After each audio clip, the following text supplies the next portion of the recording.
Cocaine is a hell of a drug.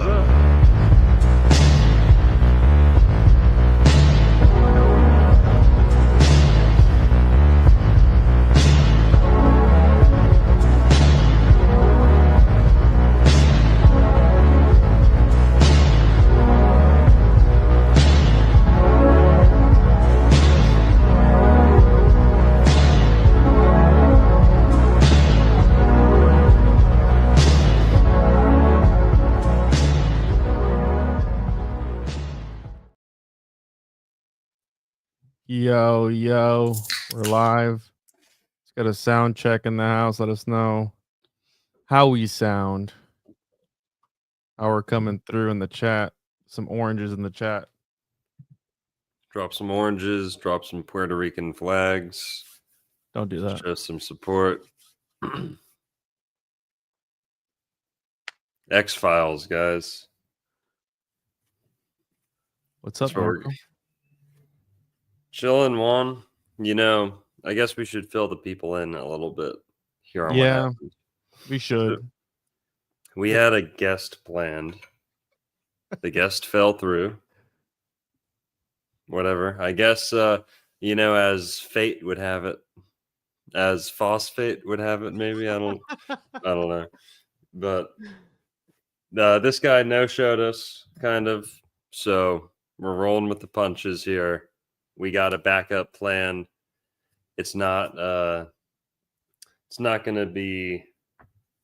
It's not like it's an afterthought or like a lacking show or anything. Okay, this is a nice juicy topic here, and we're just keeping with our Thursday kind of movie Hollywood breakdowns. We are getting into X-Files. X-Files, I'd never watched X-Files too much. This is the first episode I've ever completely watched through. But I know a lot of people like X-Files in this community. And this one was set in Florida. I don't know if any of it was actually filmed. There we go. I was hoping we'd have that. A little late, but I knew I had it in there somewhere. So this one is set in Florida. Didn't you say it was filmed in Canada?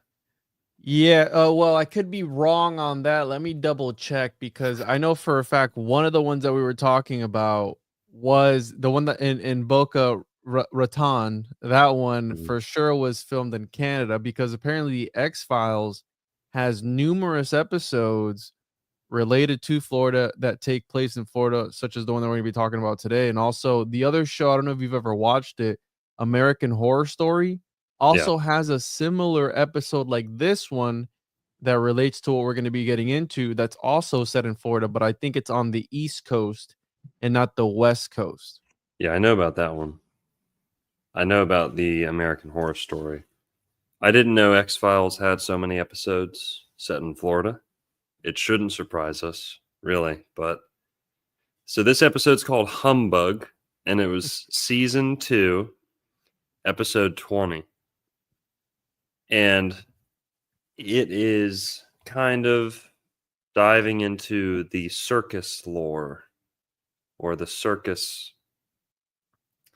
The circus was often headquartered in Florida. So the Ringling Circus, and I can't really name any other ones, but yeah, well-known circuses were known to headquarter in Florida, or at least winter in Florida.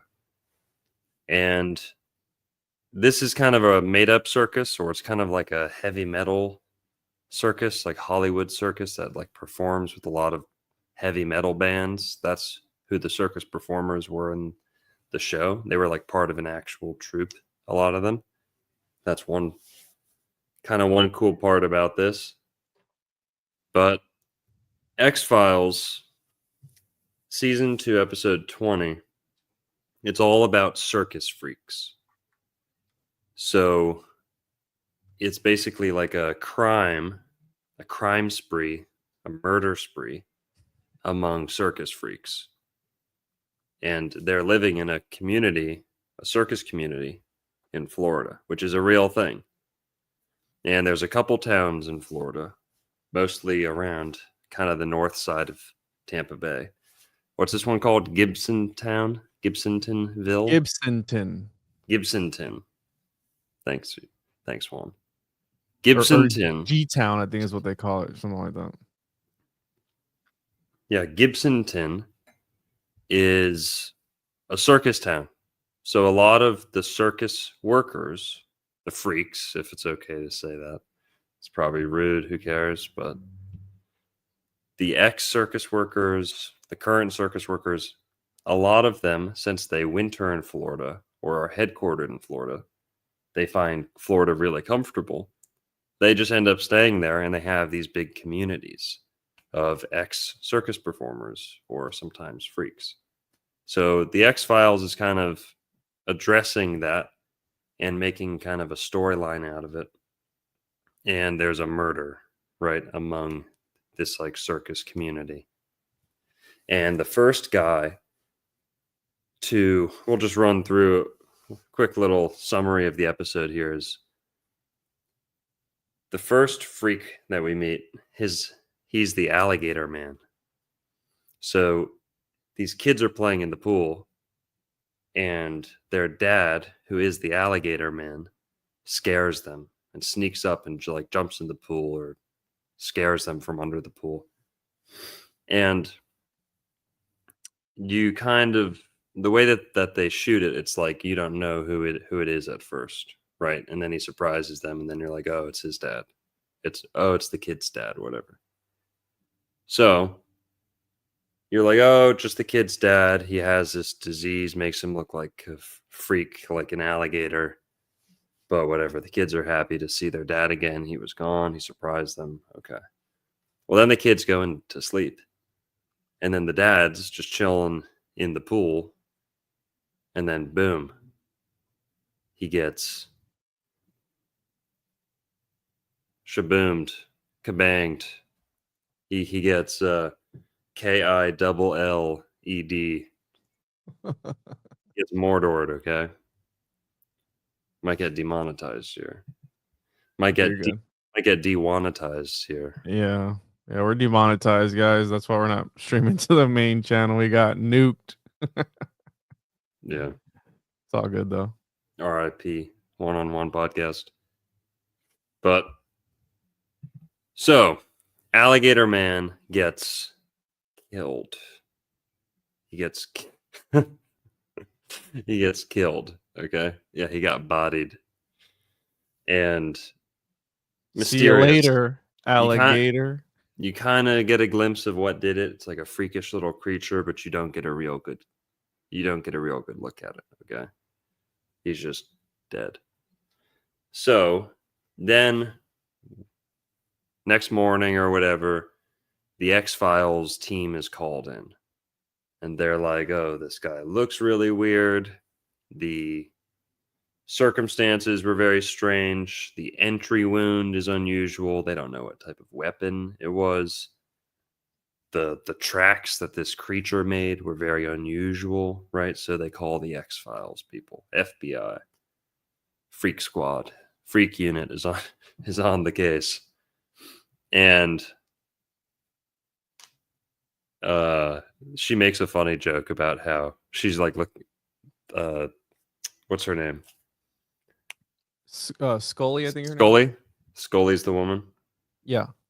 Scully's looking at a picture of him, and she's like, "Oh, could you imagine living like this your whole life?" It's like, dang, bitch, come on, take it.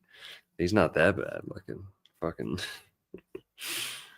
And yeah, but that's the guy. His like whole family's there, whatever. The FBI agents are at the funeral, which I just thought was hilarious, right? Can you imagine? So they get introduced to the circus community at the funeral. They drive into Florida. They're staying in the circus town area. And something, well, we'll get into it. The funeral happens. They lay the Alligator Man to rest. And then we're introduced to like the leader of the circus troupe, who's an actual, forgot the priest. the chaplain priest has no arms. He's flipping the Bible with his feet, which I guess maybe you could see as like heretical or sacrilegious in a way. Maybe not. But so yeah, he's a freak. It's like everyone in the town's a freak. Okay. We're introduced to the leader, and the leader of this circus troupe, he's a real life famous Hollywood circus guy. He plays with like Marilyn Manson and Korn, and he does like heavy metal, kind of like scary and sketchy, somewhat Chris Angel style, David Blaine style, magic freak stuff. But what's interesting is he claims to have, a little bit later in the movie, this guy, he claims to have studied with the mystics in Tibet and India and learned the ancient like Vedic, wisdom and, the yoga poses. And he's kind of, gained control of his nervous system and stuff like this. So, the writers are kind of going deep with their inspiration, or I don't know if this guy was just kind of telling his real story. Kind of like a Chris Angel style fellow. I forget his name. But then they meet all the freaks, and yeah, funeral ends. This guy like nails a stake like into his heart, like right into his heart. He starts bleeding. They have to like drag him out, whatever. So they also get to know the sheriff here, right? Like the sheriff, and they don't know this yet, but he actually is an ex-freak, and he doesn't tell them that. And he has a lot of opportunities to tell them that, and it would have kind of made sense to tell them that, but he doesn't tell them. So later on, they get suspicious about it. But yeah, this is all set around Gibsonton. But apparently, at some point, they stay. I don't know if it's on the way to this place or if it's just something they say. But apparently, they stay in Gulfview. Did you see that one? I didn't catch that. No. Oh, right here, Gulf Breeze trailer. What is that? Let's see if that's a real place in Florida. That might be. It is a city in Florida. Okay, yeah. Okay, so Gulf Breeze UFO incident. So search Gulf Breeze. They're staying at the Gulf Breeze trailer court. Mulder and Scully stay at the Gulf Breeze trailer court. Now, what's interesting is Gulf Breeze is a direct reference to the Gulf Breeze UFO incident. And they don't really go into it in the show, but yeah. A series of claimed UFO sightings in Gulf Breeze, Florida, United States during 1987, early 1988. Beginning in November 1987, the Gulf Breeze Sentinel newspaper published a number of photos supplied to them by local contractor Ed Walters that were claimed to show a UFO. Ufologists such as Bruce Maccabee believed the photographs were genuine. However, others strongly suspected them to be a hoax. So Pensacola News Journal reporter Craig Myers investigated Walters' claims a few years later, criticizing the Sentinel's coverage as the story was uncritical and sensationalist. In 1990, after Walters and his family had moved, the new owners of their house discovered a styrofoam model UFO hidden in the attic. Myers was able to duplicate the object in Walters' photograph almost exactly using the model UFO. Walters later claimed that the model UFO had been planted in the attic. Of course, you got to blame the Illuminati, bro. Capital T, they definitely put that in the attic. I don't know where that came from, guys. Whoa, dude. This is I'm gonna find the pictures. But yeah, so a subtle reference to the Gulf Breeze UFO incident.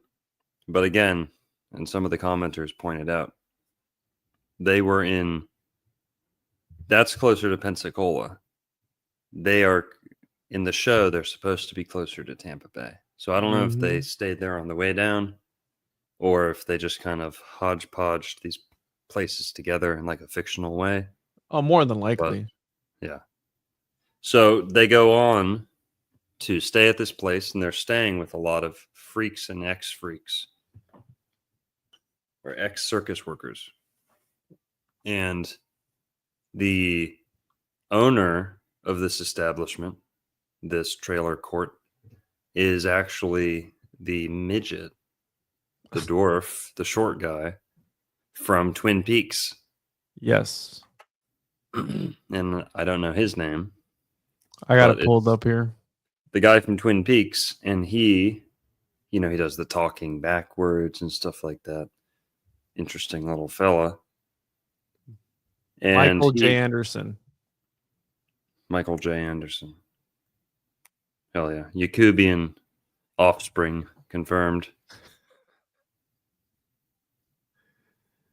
Oh man. Yeah, did you ever watch that Twin Peaks? Yeah, I have watched Twin Peaks. The movies too? What was his name? Michael J. Anderson? Michael J. Anderson. Yeah, known as the man from another place. He was the guy in Midget the Mike? dreams. Yeah, Midget Mike. Shout out to you. Not sure. And he also played Samson in another HBO series, Carnival, which I guess it's about more carnival stuff. So I guess when you Ooh, Masonic lore. Whoa. Great Depression, The show's mythology draws upon themes and motifs from traditional Christianity and Gnosticism, together with Masonic lore, particularly that of the Knights Templar Order. Wow. I don't think I ever saw this one. It takes place there. Oklahoma. Yeah. Yeah. Okay.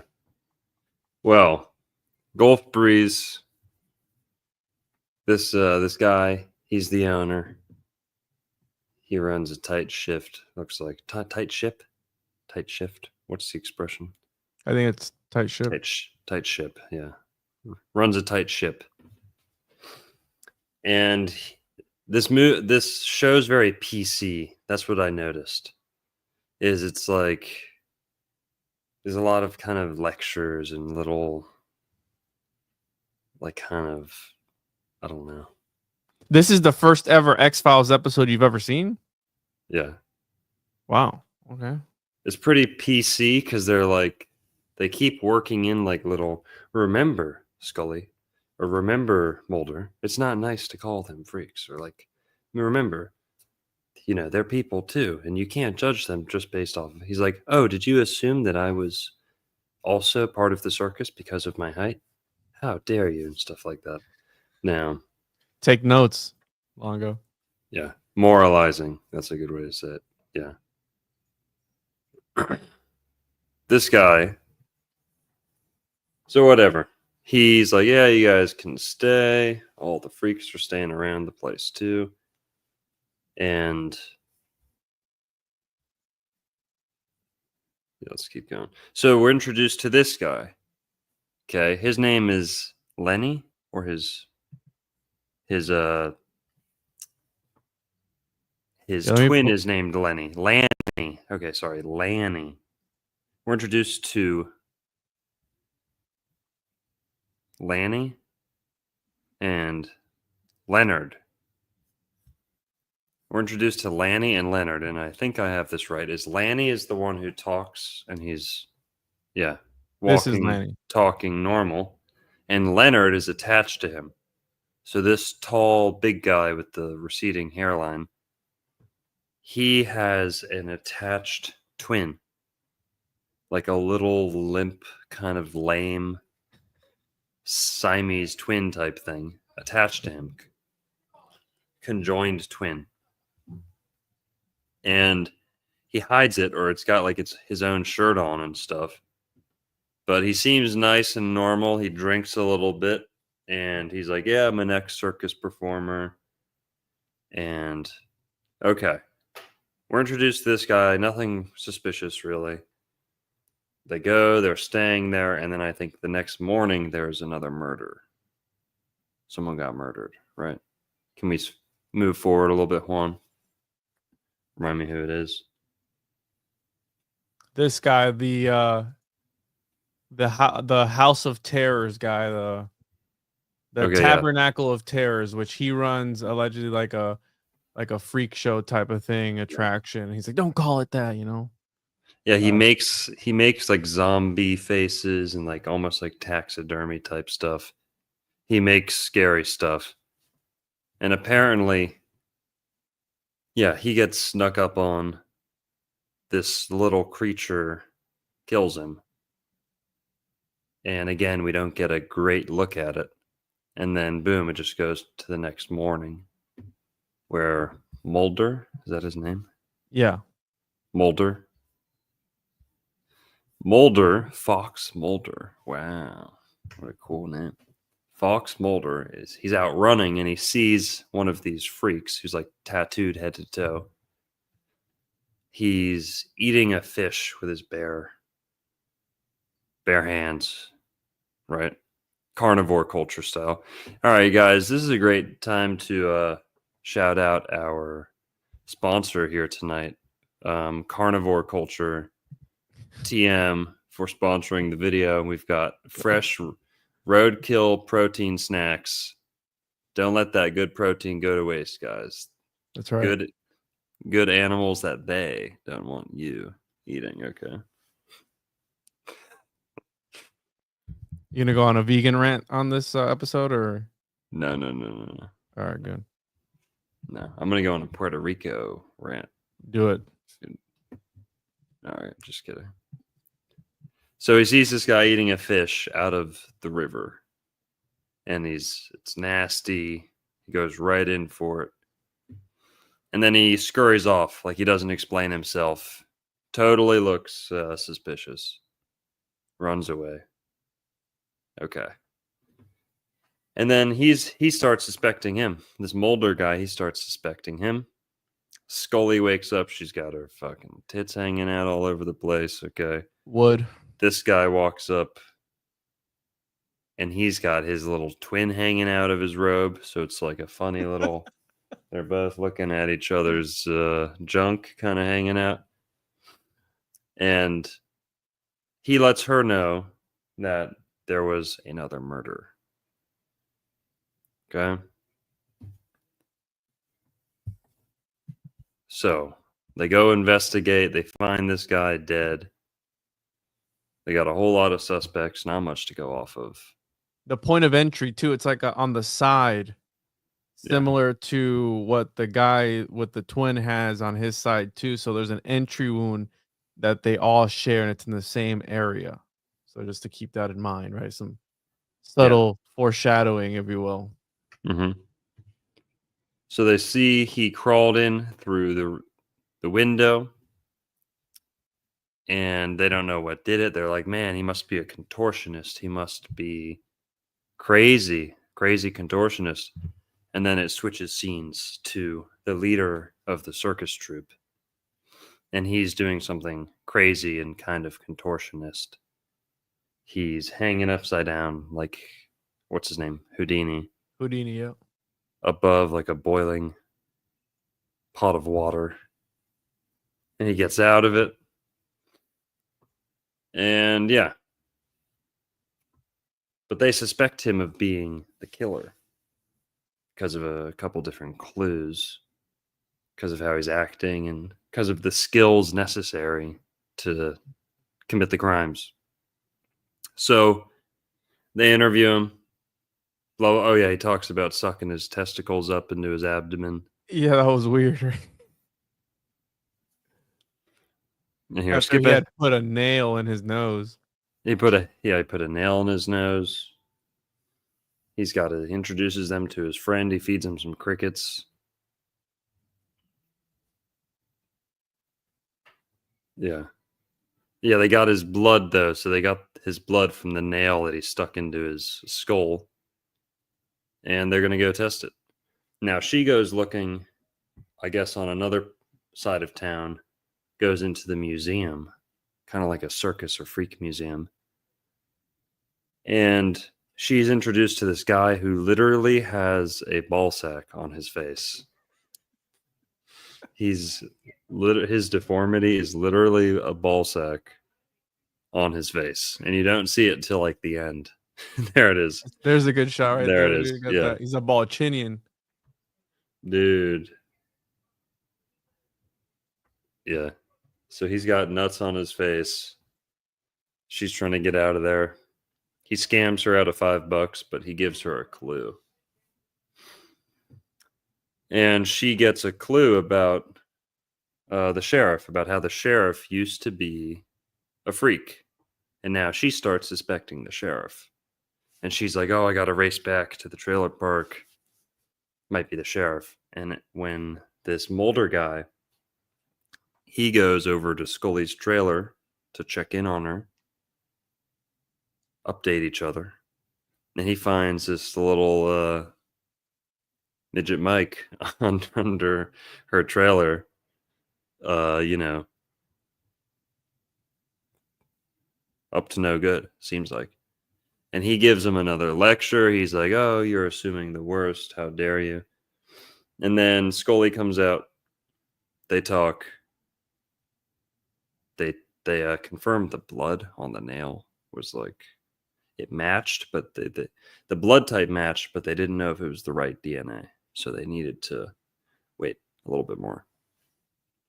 Okay, so she tells him that the sheriff used to be a freak and that he withheld that information.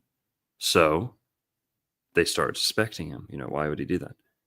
They go start spying on him, kind of tailing him, watching what he's doing, and they see him burying some stuff. They go to investigate. It's just a bunch of potatoes.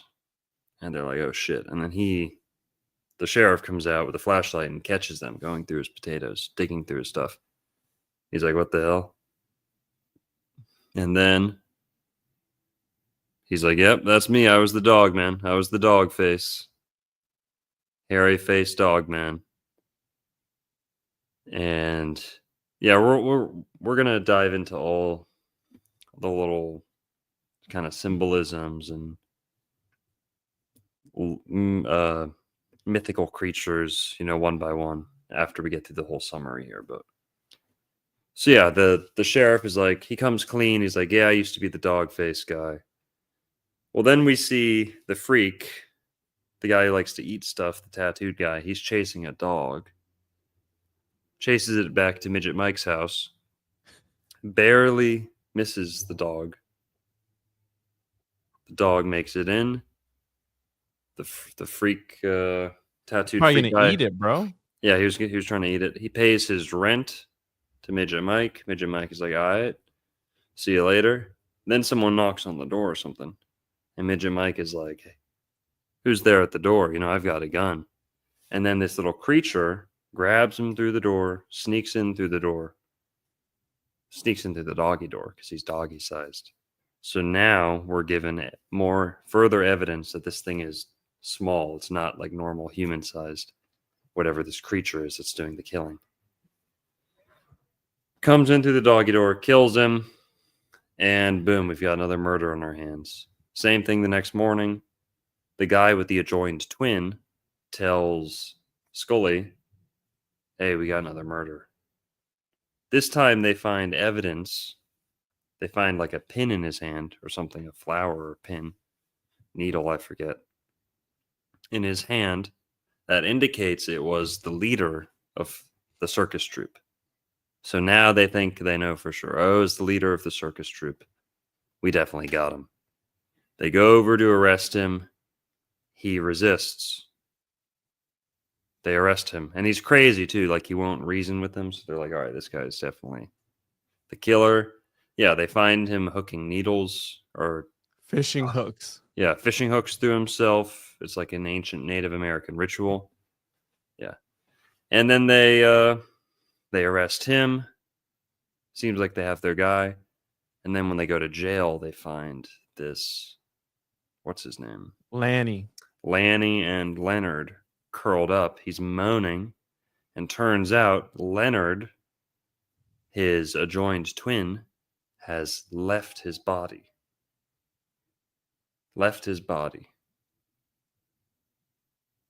So his adjoined twin, who we think up until now we assumed was lame and like limp. Now he disappeared. Let me find the clip of the thing, because I think they showed it at some point before this. Mm-hmm. I think it was. Did they show it at the end or when he attacks the little dude? It might be. I don't want to play it on air, but let me see if we see the thing's face. Because I could have sworn we saw it before the end. Mm-hmm. Because like towards the end they don't show it. Oh, here we go. Here we go. All right. So, oh, they do show it, but they show it like really weirdly. They don't show the whole thing. I'm gonna play it like really quickly, so you can see it's obviously something like small and pink and freakish looking. Mm-hmm. But we never really get a good look at his twin either. Here we go. Ready? So we just see that. We just see how, we have like a mouth or whatever, and then he's screaming. Mm-hmm. And so that's what we see there. I think we get a better, clearer picture towards the end. So they realize it was his adjoined twin. The adjoined twin left his body, like pulled a hole, like just left a wound in his body, kind of just departed from his body. Snuck out through the window. The thing's tiny. It went through the bars, went out through the window. And yeah, basically, that's this guy's all sick. He gives some sad spiel about missing his brother and not being loved by his brother, and covering for his murderous adjoined twin, and like he kind of knew it already. So now they're hunting this little thing, and apparently he can scurry around pretty fast. And they go into the House of Mirrors, like the freak room, the Tabernacle of Terror. Tabernacle of Terror. Can't catch him. He runs away. And then eventually he runs back over to the trailer park, and boom, he bumps into the freak with the tattoos who likes to eat everything. And the thing disappears. He is kind of knocked unconscious, it seems, or he's playing unconscious. And they're like, where'd the thing go? And then the next morning, they're still looking for the creature.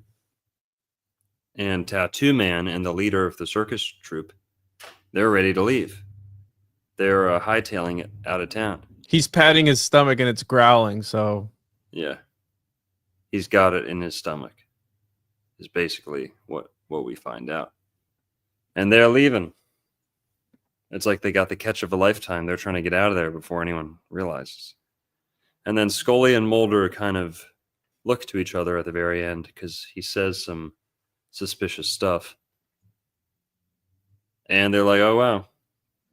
Whatever. Case closed, I guess. So that's how it ends. This guy runs away. And he takes Homeboy with him. Not the most entertaining thing I've ever watched, but lots and lots of interesting Florida lore, especially the circus. I talk about the circus and Freemasonry a lot, right? And Juan, of course, talks a lot about homunculi. And what is this little tiny adjoined twin, if not some type of homunculus type creature? But let's kind of run it back from the beginning. And we already talked about why they kind of set this in Florida, but maybe we'll talk about the circus a little bit. We never really look at the circus or get a good look at the circus in this episode.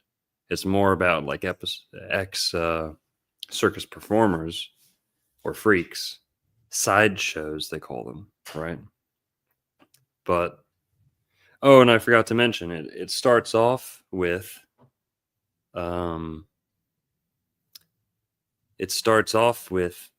talking about a real kind of attraction, you could say, that was part of the Barnum and Bailey like sideshow, and that was the mermaid, Fiji mermaid. Mm-hmm. the Fijian mermaid, they called it, similar to what Juan's showing there, Jake the Alligator Man. But the Fiji mermaid was a real thing, and apparently this was housed in Florida at one point. Really? Yeah, I think so. So I know for sure that Jake Could be the wrong. Alligator, November 9th, 1993, a half human, half alligator discovered in Florida swamp. But right now it's in Long Beach, Washington. And apparently in this newspaper from 93, they did a postcard where allegedly it was found in the swamps. He's not being studied by evil scientists who pulled him out of the Florida swamp. More on that important development later. So, right, this is kind of similar to the squallies, the Florida squallies. We talked about the half man, half pig hybrid and how maybe perhaps the government is testing on things out in the Everglades and setting them loose, or they're getting loose. So I think I don't know if Alligator Man is part of like cryptids of Florida. I'm sure there's something like that, but I know for a fact there's like giant alligators, skunk ape. I've seen people talk about dogman sightings in Florida as well, like things like that. There's those sort of cryptids and a few others. But yeah, I found it interesting that this one was found in the Florida swamps, and he is being housed. He was acquired by a museum for $750 in 1967, where he is currently being kept. I don't know if the mermaid was ever in Florida. Let's look this up. Let's see. Yeah, I could have sworn it was at the Ringling Museum at one point. Yeah, let's look it up real quick. Is it this? Dr. Wilson's? No. Yeah, I could be wrong. I might be confusing it with Jake the Alligator. Alligator Man. So I didn't know when we had landed on this episode. I thought it was purely fictional. I thought it was completely fake, right? And it just took place in Florida. Turns out that Gibsonton, Florida, is what they refer to as, where is it at here? It is known for housing people who were on the off season of the circus, right? So Gibsonton was famous as a sideshow wintering town where various people in the carnival and circus businesses would spend the off season, placing it near the winter home for the Ringling Brothers Circus at Tampa, Sarasota, and Venice in various times. I thought it was just a show. Gibsonton, like, that's it. Cool, it's Florida. We can talk about it. No, it turns out that this place is actually known for that. Like, it's an actual thing. They call Gibsonton the last freak show town in America. Obviously, this is 10 years old, but it has I believe it was the sheriff at one point was also like 6 feet tall or something like that. I got it. 6 feet? No, 7'4". I'm sorry. 6 feet. Al the Giant Tomani, sideshow entertainer who was 7'4". He was also the town's fire chief deputy and owned a restaurant and television repair shop. So he wasn't the hell yeah. The half woman? Damn, he had a tiny little wife. Yeah, she was like 2 feet tall, I think it was. Shut up. Dude. He was hitting that, bro. Pull the picture now. My boy was hitting that little. He was tearing it up, bro.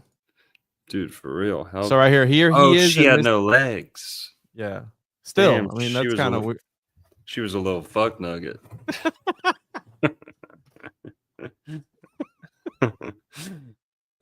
Oh, dude. Yeah. So yeah, she was that. I guess you could call it that. Yeah. So, where were we here? Just be serious for 1 second, bro. So yeah, that's him and his wife, Alan Janini Tomani, former retirement community about 10 miles south. Damn. World's strangest married couple. She had no legs and he had 3. Yeah. Her parents took her on the road. Can you imagine? I mean, it's kind of messed up, right? That if you have this sort of build or this sort of, deformity, that your only thing to be able to do is like sideshow freak stuff. That's kind of messed up. Like this, dwarf guy from Twin Peaks, all his roles have been kind of sort of freakish, right? It's kind of messed up, Why is it messed up? They're messed up. Yeah, well, it was home to Priscilla, the monkey girl, the anatomical wonder, and the lobster boy. And so apparently this was a lobster boy who had hands like What? Lobster hands? yeah, kind of sort of. Here, let me pull him up. Oh, he had like where's He was a murderer? What the hell is this? Grady Franklin Styles Jr. was an American freak show performer and murderer. What? Hold on. Right here. Those were his hands. Yeah, like little. And apparently he went from circus act to murderer. I didn't see this part. Damn, dude. That's crazy, dude. Let me see what the murder of Lobster Boy. Lobster Boy's gal guilty in sideshow slay, but Maria Teresa and her now grown children were not without their limits. Grady had evaded prison and gained a sense of being above the law, and thus the beatings became more severe. His wife had finally reached her breaking point. A few years later, after she remarried Styles, she paid her 17-year-old neighbor, Chris Wyatt, $1,500 to kill him. Maria Teresa's son from another marriage, Glenn, helped her conceive the idea and carry out the plan. One night, Wyatt took a .32 Colt automatic he had a friend purchase for him in Styles' trailer and shot him dead at point blank range. Damn. So what? So Lobster Boy got killed? I'm thinking that's what, yeah. So he didn't kill anyone. Why'd he get called a murderer? Yeah, that's weird, right? Here, where the hell is it? Or was Grady Steele the guy who killed Lobster Boy? Come on. Dude, all these fucking tabs open. I'm sorry, bro. I'm sorry. You ever used a goddamn computer before? You're jumping around too much. I was trying to keep a little cohesive, and you're just like Lobster Boy and this and that, and now I lost it. Right here. His deformed is genetic, which is fingers, but he says murder and murder. Wouldn't it be murdered? Because Styles, right, was his name. Styles shot and killed his oldest daughter's fiance. Oh. It's crazy. He was not sent to prison. Instead, sentenced to house arrest and 15 years probation. Oh, yeah. Wait, go down. Down? Go down. Oh, yeah. Right. So he was a murderer and he got murdered. Damn. Karma's a boy. Karma's a bitch, bro. But again, and nobody volunteered as a pallbearer to carry his coffin. That's fucked up. But I mean, it's crazy he was still even able to shoot a gun, right? With his little hands. Shot and killed his oldest daughter's fiance on the eve of their wedding. That's wild, dude. And then he got taken out. What was his 1978? And he died when? 1992. So he lived quite a long time. He lived till he was 55. Yeah. Damn. Gibsonton resident. Well, yeah, Juan, like you're saying, Gibsonton is known for, and just the whole area, Sarasota, Venice, Gibsonton, some of the more rural areas around there too, are circus towns. Ex-circus workers, ex-freaks. It's also known for elephants. So I've talked about elephants a lot And we've talked about Bok Tower, about another anomalous, mysterious kind of circus-related story with a small person who got caught stealing oranges around Bok Tower. This was a kind of a police response. Like the police got called to a thief. And that's how we know, because it got documented by the police, that they caught a little man, a tiny little man, like smaller than a human, smaller than a child. They caught him stealing oranges. And they noticed that oranges had been going missing around this place in Florida, Bok Tower. So they caught this guy near Bok Tower, brought him to the police station, and they assumed he was with the circus. They were like, this guy's real. He's living. He's breathing. You know, he's unusual. Well, instead of thinking alien or garden gnome, they just thought he must be a circus performer. Clearly. I mean, what else can he be? And the circus is not far from here. There's circus performers who live nearby. So they start calling the circus people. They don't know anything about him. They're like, he's not with us. We don't know who that is. You know, all our midgets are accounted for. Okay. And they got this guy behind bars or in jail. And apparently the police station was surrounded. And it was midget made orange juice. It's interesting because I think Minute Maid, the factory is actually in Lake Wales, if I'm not mistaken. Like close. That's a good one right there. Midget made orange juice. That's a sticker, bro. Right there. Write that down. That's funny. Midget made orange juice. That is. Write that down, dude. I'm gonna write it down right now. Thank you to what the chief knows. The chief knows wetter. Writing that one down. Midget made orange juice. Midget made lemonade. And then we could put a picture of a little gnome Yeah. and kind of copy the Minute Maid logo. That's a good one. Yeah, we could put like a little gnome or something around here. Yeah, we'll forget. Damn, thanks for the ideas. Keep them rolling. Good merch idea. Was he Little Lenny? So, yeah, that might have been a partial inspiration for this story. Who knows? For this X-Files episode. Whatever. I just thought that was worth bringing up. Yeah, no, that was actually a good story. We they had arrested him, apparently took him to the police station, and when they took him to the police station, they started hearing rocks and things being thrown at the window, and when they looked outside, it was a whole horde of little gnomes that were attacking the police station. So they're like, yo, this is crazy. We got to let him go. So they let him go. And then they actually got some priest in like Scotland or something to bless a rock. And they said, put the rock in the center of the orange grove. And that's going to drive them away. And allegedly they never showed back up again. And how the story goes is that rock is still out there. So you can try and go out. Well, don't go trespassing, but you can go out and essentially find this rock somewhere that I don't think anyone knows where it is, but that's part of the story. Let me pull up here the Ringling Brothers Circus. I think they're still around, aren't they? I could have swore I've gotten like the little free tickets from them. You know those ticket books that sometimes they give away for free? Mm-hmm. Is it Ringling though? Yeah, Ringling's still around.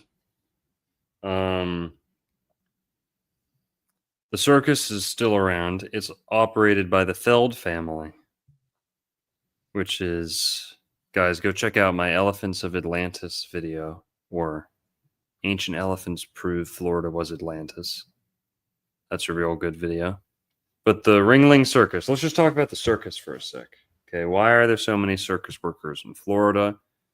Well, Florida is considered one of the great states of Freemasonry. You know what else is headquartered in Florida, in addition to the Ringling Circus and many of the other great circuses? The Shriners. And guess what, guys? Who runs some of the biggest circuses in America? The Shriners. Really? Yes, the Shriners. Their whole kind of aesthetic is Moorish, just like much of the Ringling stuff, circus stuff. Red and white, fezzes, monkeys with the vests and the fezzes in the tent. Yeah, search Shriner Circus. Yeah, just go on Wikipedia. Shrine Circus. Right there, first one. Oh Yeah. wow. Oh, this is crazy, bro. Affiliated with the former ancient Arabic order of the nobles of the mystic shrine, now Shriners International. That's wild, bro. I had no idea about this.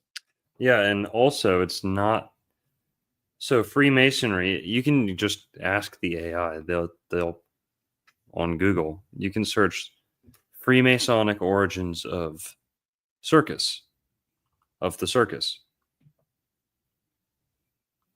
So circus started out as the Freemasonic tent festivals. Yeah. And also, guys, all of the Ringling brothers were Freemasons, Master Masons, if I'm not mistaken. And yes, thank you in the comments for pointing it out. In order to be a Shriner, you have to be a Master Mason. That's one of the requirements to become a Shriner. It's like a Freemasonic adjacent community. Why though, Longo? Why is it what is the does the circus have a deeper an occult significance in Freemasonry or any of these organizations? Because that's such a, and when you think of the circus, you think of something kind of sort of silly. But if you look at clowns that are also in the circus that are linked to the Nephilim, is that like kind of sort of where it's going, like demonic Yes. sort of thing, right? Yes. Now, what's interesting is that the Ringling brothers were all part of, we're all Masons, like I said. And they were actually involved with set design and a lot of the kind of showmanship or performative acts that the Masons would do. So they would like set little shows, like stage little shows and little mock rituals and things like that. And they'd be very kind of theatric. And there's a couple different theaters in America that are Freemasonic. A lot of them. Isn't the Jimmy Fallon show like shot in a Freemasonic theater? Mm-hmm. And the Ringling brothers got started with set design there. Then they got in bed with the Barnum and Bailey Circus and took over the circus. Now, Ringling, they're apparently German. They don't look too German. I could be wrong, but, Ringling brothers, they had a obsession with Venetian things. So they built that house in Sarasota. Venetian architecture. The name was Venetian. Right? What's this thing about Venetian? They kind of look Venetian. They don't look real German. Who knows? They all look the same. They might be homunculuses of themselves, bro. Look at that. They all look the same in this picture. Dude, it's almost like they're brothers. Well, they're doppelgangers. Whoa. They come from the same seed, technically, right? Yeah, guys, they were totally Chinese. Yingling. The Yingling conspiracy. But the Ringling brothers were all Freemasons, guys. That's a fact. Barnum and Bailey, I don't know, but the Ringling brothers were. So you asked, what's the point? Well, the circus as we know it actually got started in part by what we know. I mean, I don't know much about it, but it's called I don't know what it's called, but when the Freemasons would go out of town, away from the town, and do like a tent festival. So if you search Freemasonic tent festival, this is part of the inspiration some of the components that went into. This No, tent. no, it's like older. They look just like the Ringling Circus tents. Hold on. Where we at? There. Top. Which one? Up a little bit in the center, to the left. Nope, to the right. That one. Yeah, I've seen that. So it's like theater. I guess they would do theater or whatever out in the woods. Something like that. Very Shakespearean of them, right? And this is part of what went into the circus as we know it today. Now, there's a lot of kind of conspiracy theories here, so bear with me. I just want to get them all out there, not saying this is, everything I believe, but the circus. What is the circus? We could take it the Nephilim clown route, the adrenochrome harvesting route. Come on, dude. The Shriners Child Hospitals, Jimmy Savile, Oh my God, Jimmy Seville route. Okay. Or we could take it the hidden American animals, about there being significant populations of camel, elephant, lion, cheetah, things like that, present in America after the Civil War. Now, that is part of the, it's kind of like the Tartaria Moorish Empire circus conspiracy. So part of the Moorish Empire conspiracy, Greater Morocco, and all this stuff, is that Freemasons are like mocking the original Moorish sciences, and that the Shriners wear their fez, and the Shriners, who are headquartered in Tampa Bay, not far from where the circus is, not far from Ringling, and the Ringling brothers probably had something to do with the Shriners. They were definitely Masons. At least one of them was a master Mason. And the Shriners, not only do they run children's hospitals, that's what they're known for, children's hospitals. They run circuses. They dress up like they're in the circus. And they do like the whole monkey, like they'll have monkeys, and they'll do charity, like festivals, events, parades. They always do parades. They'll have monkeys. They'll be dressed in fezzes, and they'll have little clown bikes, and they'll be on their little clown cars, riding little clown cars through the street like full-grown men, like they're clowns. Super bizarre. They're all master Masons. It's totally creepy. They have like a pirate, Moorish, Muslim theme. Everything written on them says like Muslim ambassador to Morocco is what a lot of them say on the hat. But it differs, right? A lot of black Shriners too. But the Moors, like, again, not all the Moors, not the whole Moorish community thinks the same, but the Moorish, like we was American type community. We was kings. Yeah, like the founding fathers, beat the Moorish Empire out of America. Columbus was just chasing the Moors over to America. That whole type of, that type of narrative. That the Moors are being mocked by the Freemasons. That the Freemasons, all these people, the Hoteps, that all these people, the whites conquered the Moorish or black Americans, made them slaves, told them they were slaves, did all this stuff, and then mocks them through their corrupted Freemasonry. They wear the apron to hide their tiny white penises, according to that's why white Freemasons use the apron, because they're embarrassed. They're embarrassed to be around the OG black Moorish scientists. No apron needed, okay? Let's just say. Wait, so hold on, dude. Hold on. Hang on. No, sorry. Go ahead. No, because this is crazy, bro. Like, first of all, it's super creepy because all the stuff that they do is connected to children, right? To lure and attract children, kind of sort of thing with the whole children's hospitals and circuses are more for kids. Yeah. But is it like about being able to put on a ritual in a sort of way where everyone is able to see it in the open. But hey, it's the circus. Like, we're not doing anything else. But then where do the animals come into play? Like, what were you talking about? Yeah. The animals and harvesting something from them? What is that? Well, here, let's hang on. I was in the middle of explaining the Moors. Okay, I promise I won't talk about their junk anymore. I know that's your favorite part, but go ahead.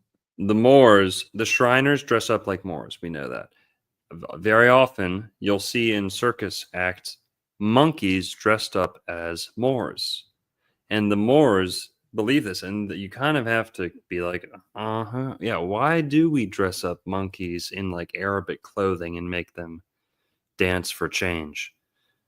Moorish monkey, or search monkey with fez. Why does the monkey always have a fez?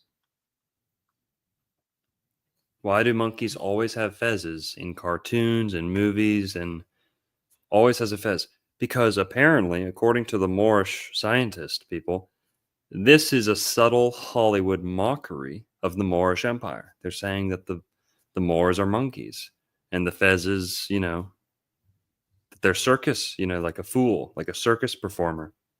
And so the circus, saying that the Moors are being portrayed as monkeys or foolish, you're connecting these potentially African empires in America. Well, if someone Moorish was crossing the Atlantic, they would be taking animals with them across the Atlantic, like animals you'd see in Morocco or North Africa, the camel, the elephant, tiger, cheetah, things like that. And these are the animals that you see in the circus.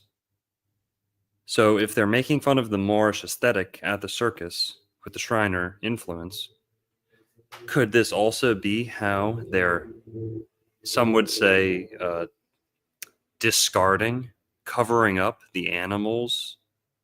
If there were Moors in America, they probably would have had camels. They would have had Moorish ships and Moorish, treasure and things like that. Animals to go along with it.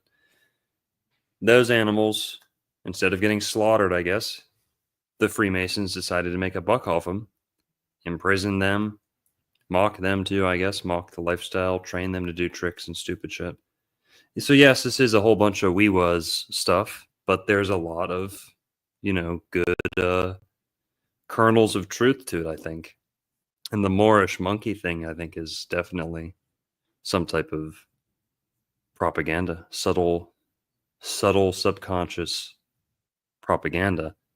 But the circus animals, according to this narrative, the circus animals, which are mostly African, are being disposed of or repurposed after the Civil War into circus animals. And today we still have the descendants of these circus animals, many of them on the black market, but most of them live in Florida.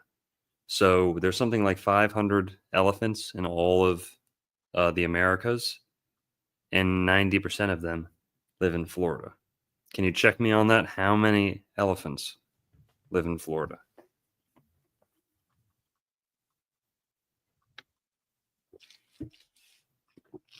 So according to the AI,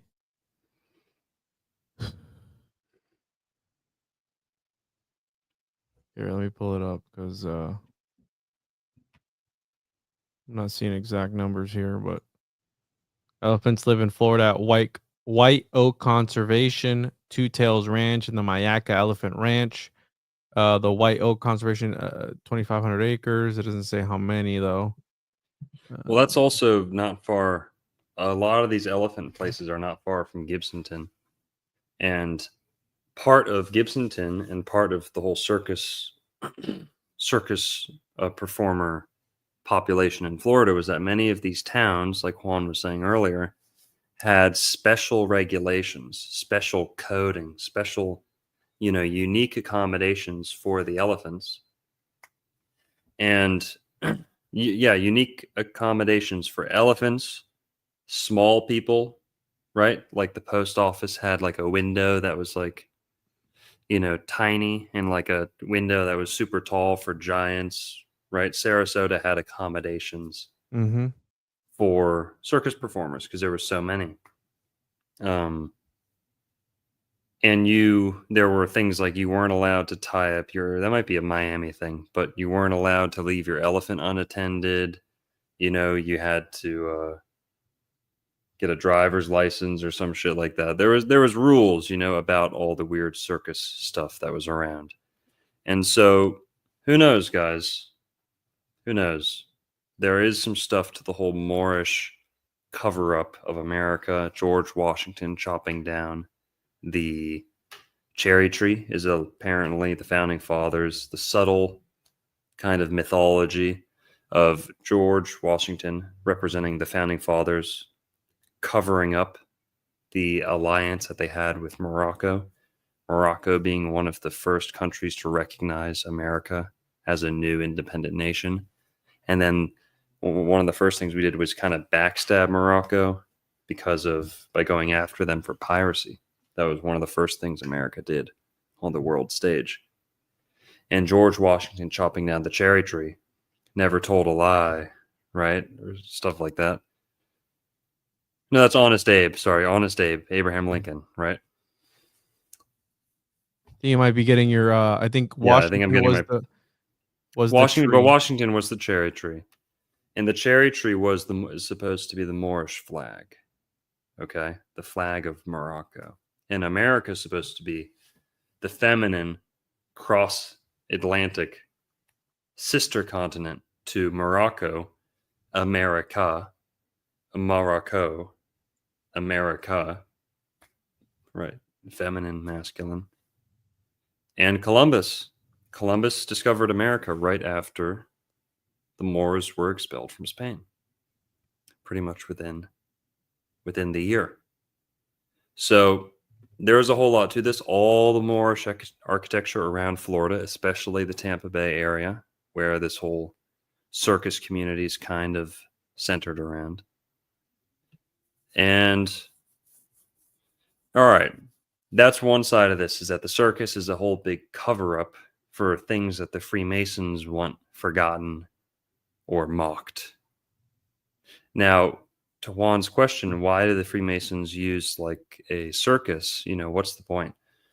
You got to think about like sensory deprivation. They didn't have TV, right? 150 years ago, but they had the circus. And something that TV does is it like walls you in, like you get sucked into it, right? Well, with the tent, the circus tent, number one, it's red and white, just like the walls and the arches of Moorish architecture, the red and the white, the candy cane pattern. That's somewhat hypnotic. And you see the barber. Why does the barber have the red and the white? Well, is that because it's the Barbary coast of Africa, where the Moorish pirates were wreaking havoc?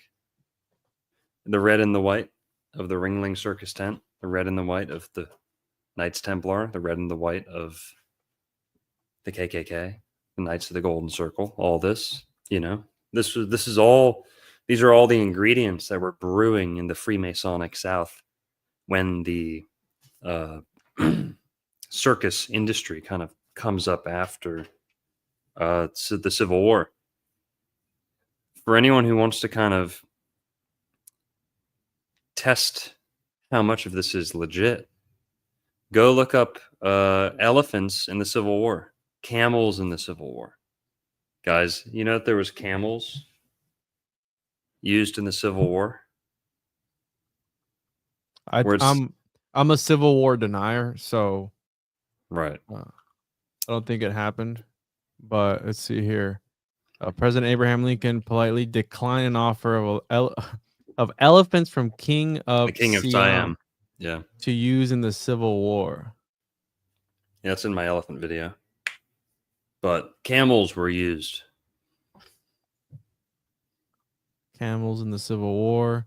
Camels were used for reconnaissance and training, but were captured by Confederate forces early in the war. That's wild. Camels served in the U.S. Army during the Civil War, but they weren't widely used. Yeah, United States Camel Corps. Total cover up. Camel core. That's what I'm talking about. They're using camels in the Civil War, guys. That's legit. There's prehistoric camels found all over Florida. Evidence of prehistoric camel, prehistoric horse, prehistoric elephant found all over Florida. So who knows, guys? Some of these animals could have been here all along. Is it too wild to consider? I see it from a different perspective. And we're going to talk about homunculus and link this all to homunculus.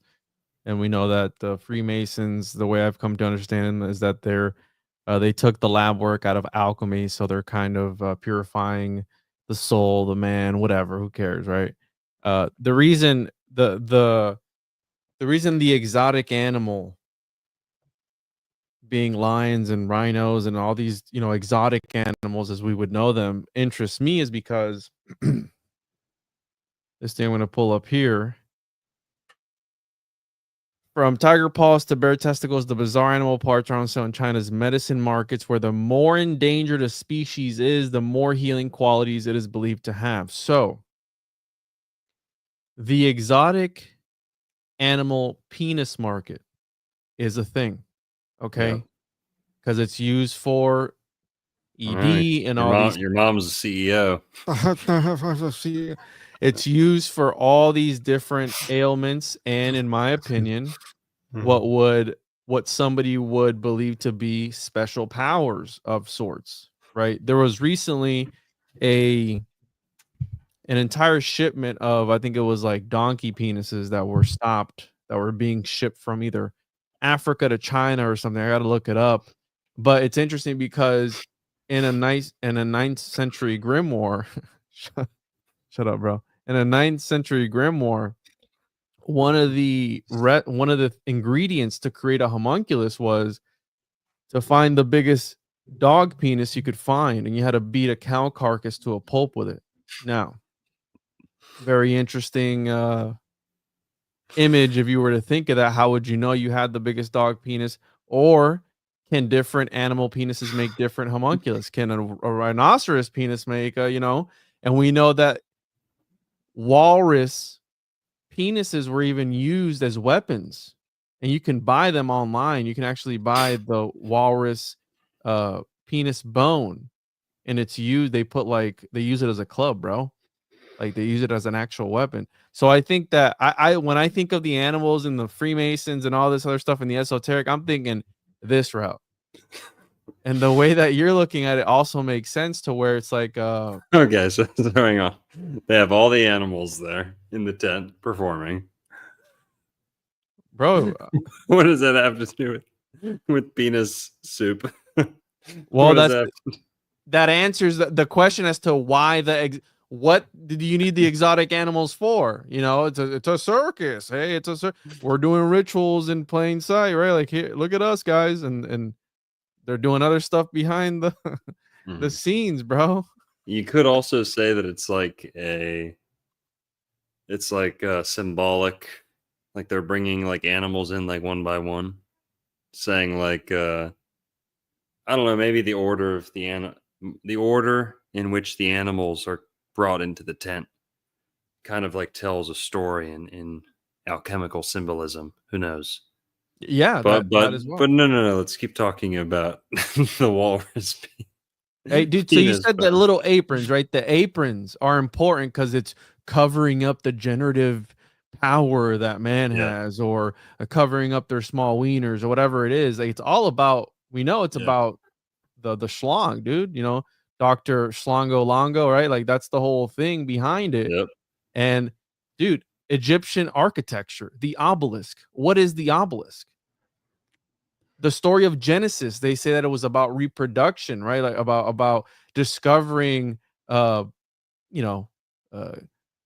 activity of creating a baby, right? Like that whole thing, that's sexualness and everything. It's about regeneration. And alchemy falls into that too, where you can artificially create life. And bro, look at this. A walrus. Imagine death by walrus penis. Like, that'd be a crazy way to go. If you break into my house, you're getting the walrus dick to the head, bro. Like that's like 100%.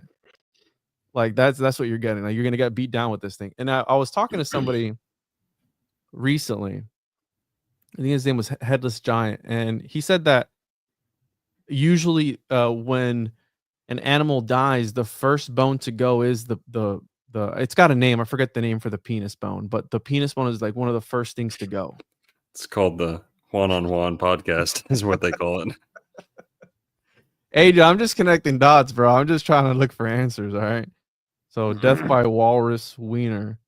But seriously, a lot of cultures believe that eating of certain penises of other animals would bring, we're talking about the fountain of youth, the other day. It would cure their ED or their uh, lack of performance or something like that. Like they believe that they would powderize it and they would take it in powdered form. 100%. Yeah. Yeah.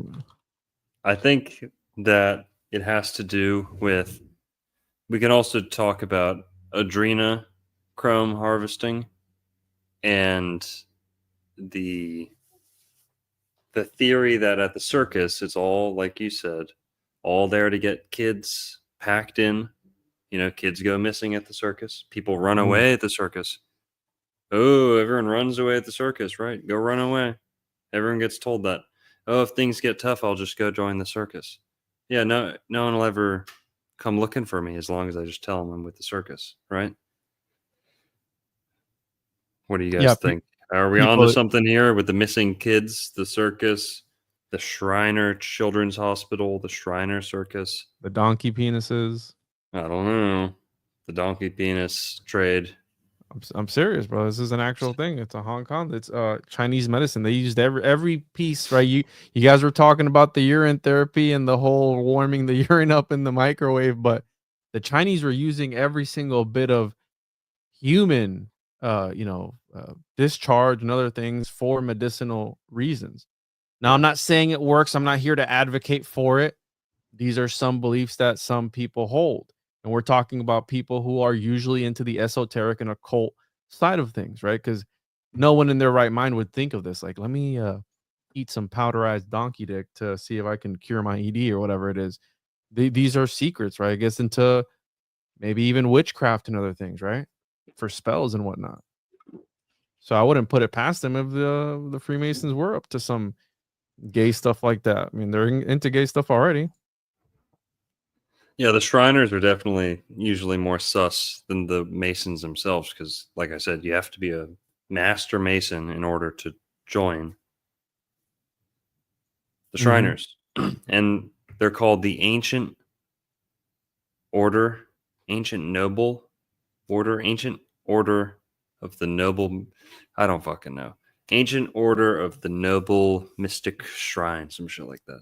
Right here, I'll pull it up right here. It was right here. The Ancient Arabic Order of the Nobles of the Mystic Shrine. Yeah. Or now Shriners International, headquartered out of Tampa Bay, Florida. That's the most Moorish revival architecture city in America.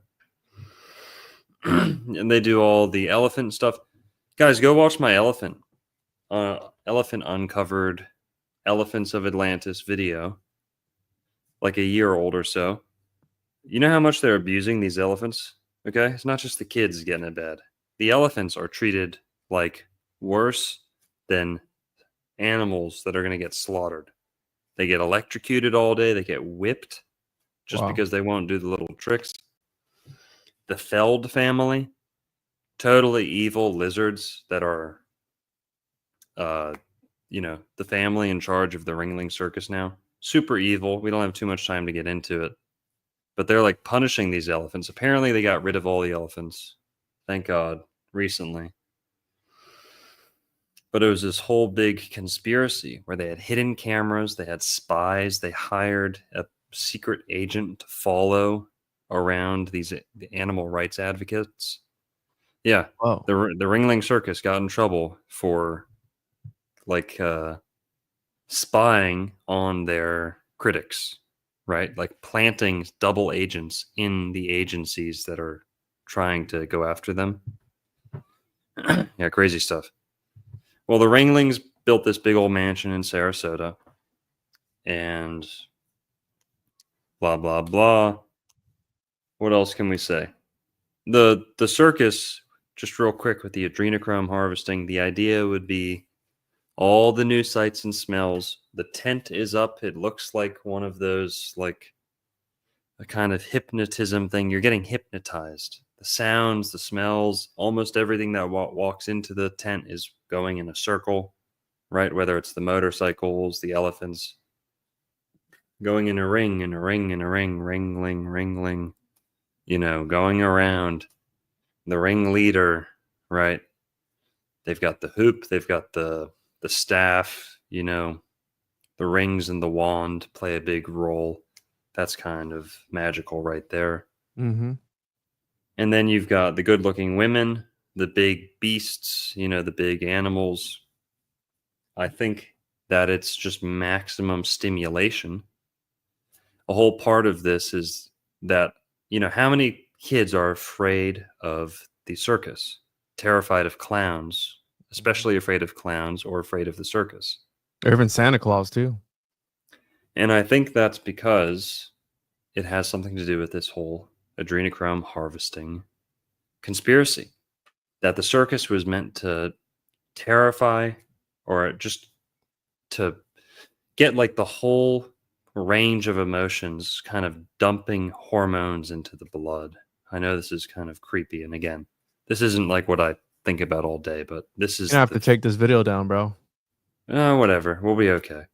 That this theory is that the circus is meant to like overstimulate the body, make people want to like leave their parents, leave their life. Oh my God, look at all the fried food, the sweets, everything's available. You can live for cheap. All you have to do is like hang around and follow them and do a little work and they'll let you in. And yeah, the clowns, people can go look this up for themselves. Nephilim, clowns, adrenochrome, whatever. We won't say it all.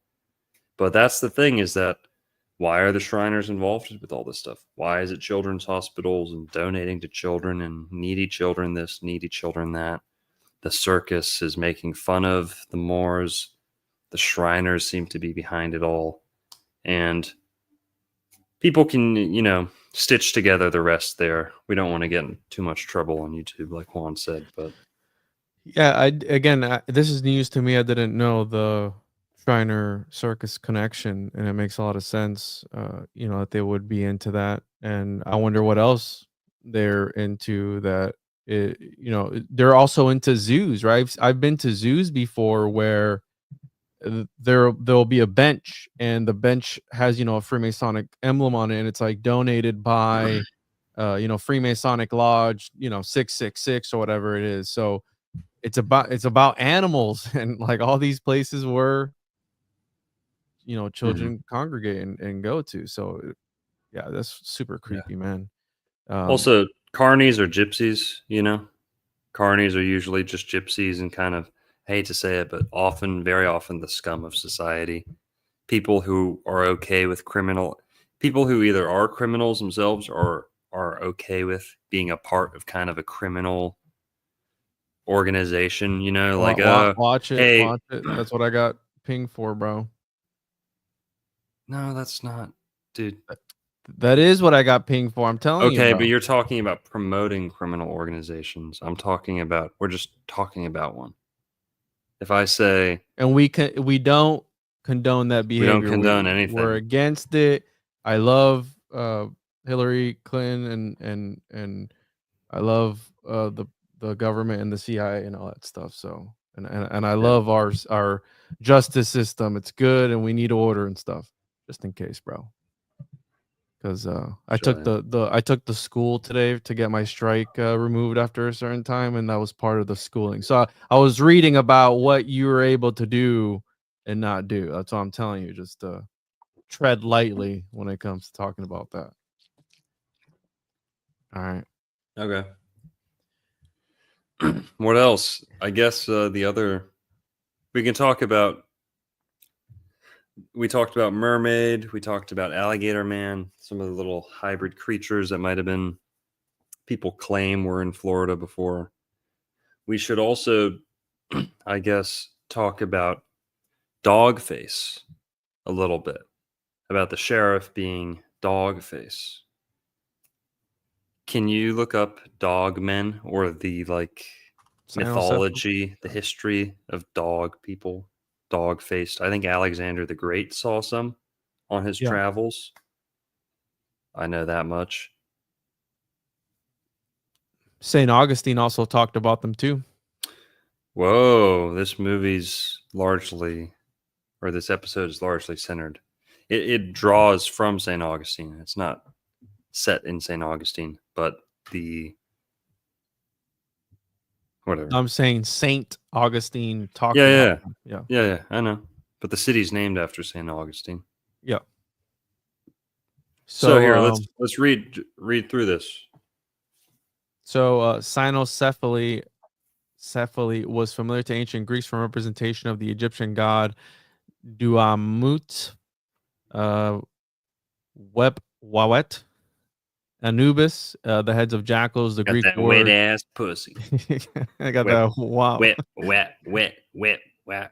Dog-headed also identified a sacred Egyptian baboon with a dog-like face rather than literally depicting a hybrid human-animal state. These cynocephalic portrayals of deities conveyed those deities' therianthropic ability to shift between fully human and fully animal states. In an ancient Egyptian hybrid image, the head represents the original form of the being depicted, so that, as the Egyptologist Henry Fisher put it, a lion-headed goddess is a lion goddess in human form, while a royal sphinx, conversely, is a man who has assumed the form of a lion. What the fuck? This non-literal approach to depicting deities may have confused visitors from Greece, leading them to believe that Egyptians worshipped cynocephalic gods, or even that mortal cynocephalic entities populated Egypt. Right. So a lot of people talk about this being evidence that these were actual cynocephali, or whatever they call them. But apparently it was a representation of that. What isn't there a ancient, Atlantis connection where wasn't their downfall from messing with like hybrid animals and stuff like that towards the end of the empire? Have you heard about that before? Yeah, that's been said by a couple people. Yeah.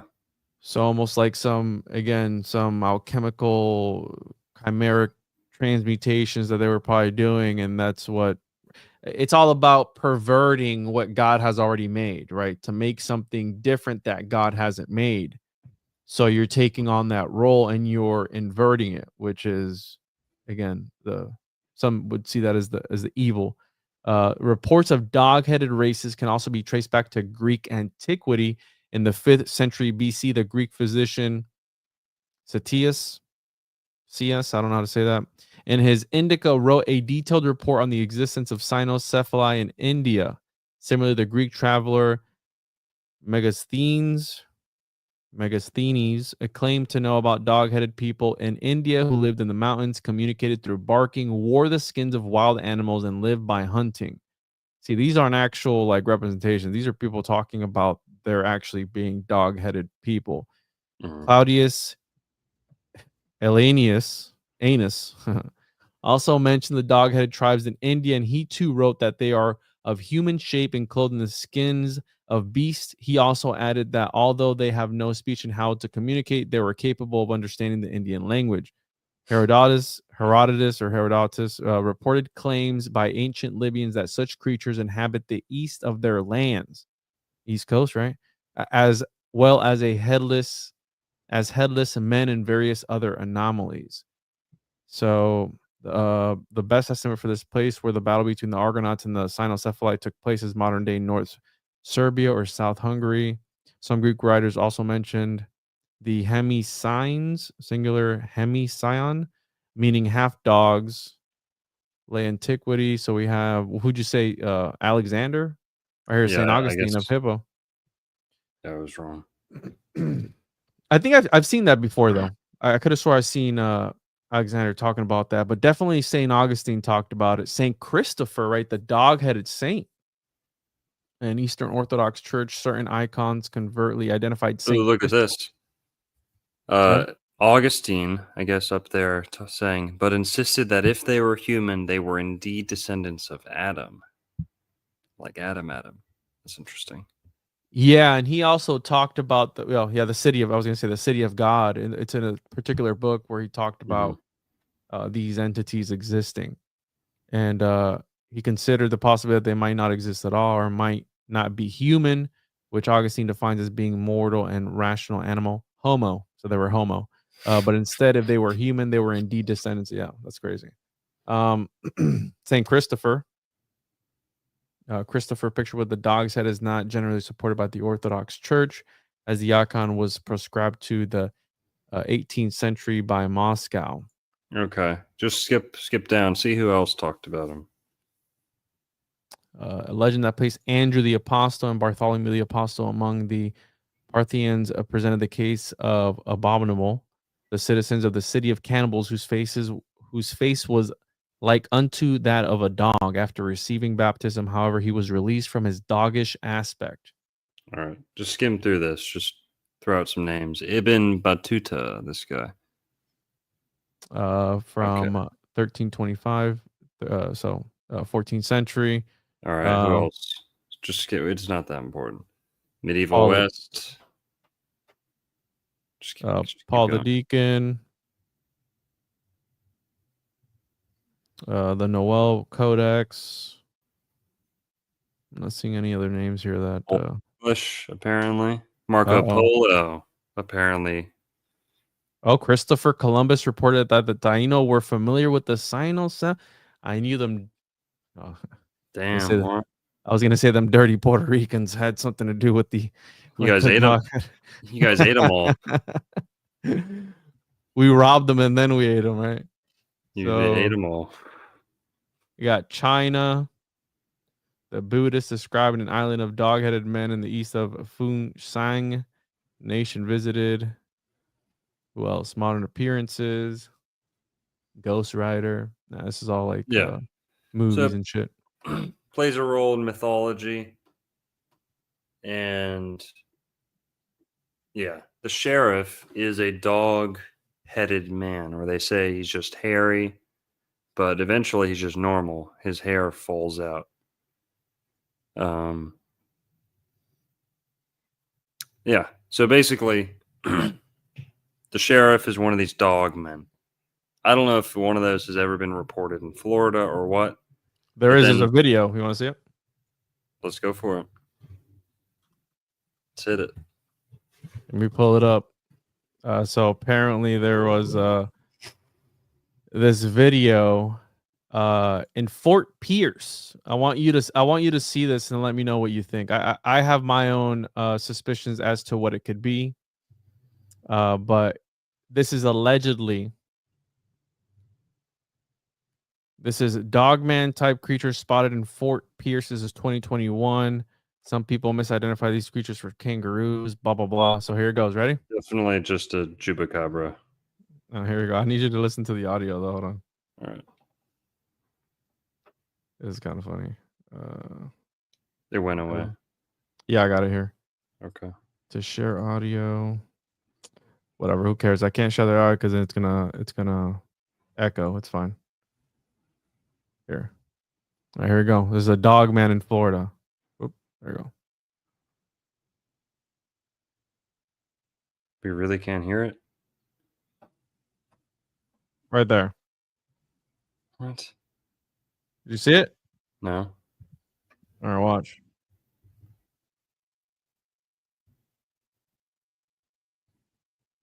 Right there, that thing running. What? Right here. That thing. Whatever. That's what they say is this dude was live streaming, right? What I think this was is a mosquito flying in front of the camera. That's what it looks like to me. Could be. Right? Like a big ass mosquito like flying in front of the thing, and it kind of looks like it's something by the light here, but people were freaking out because allegedly this was a dogman sighting because this guy was live streaming. Okay. And he's like, hey, there's something outside my door. Like, I'm gonna show you guys what it is. And he starts streaming it on live with the comments and everything. And then this thing allegedly running pops up, and that was it. But I think it was a mosquito flying by the right there. You can kind of see it's like close to the camera, and it looks big, right? Right there. I think that's a mosquito, bro. And we got big ass mosquitoes here in Florida. Yeah, it looks like a mosquito. Right? Yeah. Whatever. Dog person seen in Florida. And all right. Well, then there's Alligator Man. So we did bring up Jake the Alligator Man, but that kind of is a little bit of a reference to reptilians, a little bit, right? Reptile man. They say he's got scaly skin. He's got some issue where he's just got a skin defect, but he's a normal guy. It's a real condition too, by the way, where you get like scales. I would pull pictures, but they're kind of graphic, of people with this, and they look reptilian. I mean, there's a couple of pictures of babies and stuff like that, and they look like little reptilians. Argonian. Lusty Argonians. What is that? Is that from Game of Thrones or something? Yeah, almost. Skyrim. Look at search Argonian. Wasn't that in the Game of Thrones lore though? Wasn't her dad or something? Didn't he have a condition where he was turning grayscale? Right? I know the white dude that was in love with Daenerys had that because he was touched by one of them. And once you're touched by one of those people, they turn you into a reptilian type of thing. Mm-hmm. Let me pull it up here. So yeah, Game of Thrones scaly skin refers to a disease known as grayscale, which causes a person's skin to become thick, cracked, and scaly, resembling stone-like texture. It is a deadly, contagious disease. And yeah, it was Prince Garn's curse. So it was a thing in there. And obviously, right, the House of the Dragons is a big thing in Game of Thrones. So yeah, when I think of a big lizard like Jake the Alligator Man here, it makes me think of that. And did I ever ask you, do you believe in dinosaurs, bro? No. You don't believe in dinosaurs? You think it was a psyop? Yeah. Dinosaur to me, is there such a thing as extinct animals? 100%. Woolly mammoth, mastodon, megalodon, saber-toothed tiger. Things like that we can find all over Florida. All over. Mm-hmm. No conspiracy. Okay, they're spread out all throughout the rivers and this. And that does show us like a landscape that was totally different from today. The animals were huge. The climate was different. But humans were still there. Humans were there all along. The dinosaur psyop is that there was millions of years with no humans, just giant creatures, tearing each other to shreds, no humans, an entire world absent of human experience, human perception, human history. No, not a chance. That's the psyop, is they have this giant reptilian hellscape that goes on for millions of years. Where's God in all that? Where's the grand design and grand plan of nature? That's the psyop, is that they take us out of the Bible, they take humanity out of the equation, and they say, oh, humanity, yeah, we're a recent little thing. We just came up. We just showed up on Earth. So anything that goes wrong on Earth, it's humanity's issue. We're the new disease, the new virus that's plaguing Earth. They've got us completely backwards, and dinosaurs are at the center of that. Because the oil's dinosaurs. Oh, petroleum's all dinosaur juice. Oh, yeah. And the kids are fucking brainwashed left and right. Before they're even fucking 6 years old, they can name half the fucking species of dinosaurs. They don't know what the goddamn country, what the goddamn capital of their state is, the capital of the country they live in. They don't know the fucking presidents. They don't know the fucking jack shit about jack shit. But they're 6 years old and they know every fucking species of dinosaur. Okay? It's like, oh yeah, Neil deGrasse Tyson. Fucking. Another sticker idea. I've seen fossilized dicks. Yeah, Write that's that write that one down, bro. So damn, bro, you calling out Dr. Dino? Old Kent Hovind? You disagree with his idea and dinosaurs being a part of the Bible and stuff? there's extinct animals. Some of them were probably big reptiles, but I don't believe in the dinosaur narrative, which is an entire human-free hellscape Earth. I don't believe in the dinosaur paradigm, the dinosaur psyop. I have a conspiracy. I don't know if you want to hear it or not. It's kind of racist. I don't know we should Okay, say it well, on YouTube or not. take it easy, or just say an alien race instead of. So right, the concept that chickens are related to dinosaurs. And we know that there's a certain race of people who love the chicken, right? And they love eating it. And I think that maybe perhaps by them presenting this and having people eat of the chicken, which is related to this reptilian thing, it's kind of sort of worshiping their reptilian gods in some sort of way, you know? Yeah, got a lot of them in New Orleans and Louisiana too, and they eat a lot of alligator and Oh, wow. frogs in Louisiana, New Orleans, amphibian, reptilian life forms, Yeah. and yeah, shit Uh, like that. have you ever tasted alligator? I have, yeah, at a Bass Pro Shop, a couple different times. They had a restaurant attached to a Bass Pro Shops Tastes like shit. down here. It's like chicken and a little bit chewier. It's like chewy No, chicken, kind of. tastes like shit, bro. 100%.